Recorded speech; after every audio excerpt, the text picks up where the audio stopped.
Okay, here's the answer video for number 6. It says 3 golfers decide to split, that usually means division, the cost of a box of golf balls. Each golfer's cost is $1.50, so each one of those 3 golfers pays $1.50.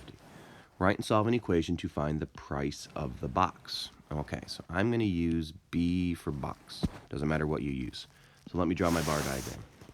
B is the cost of a box, right? Now, the golfers split that cost, 3 of them. So I'm going to split that into 3 pieces.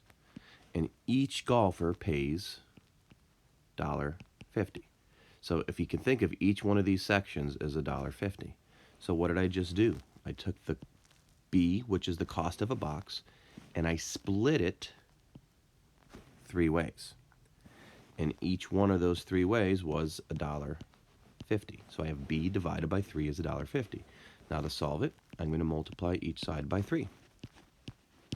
That cancels the 3's, and I get B equals $4.50. That's the price of a box. Okay, that's it for the number 6 video. Thanks.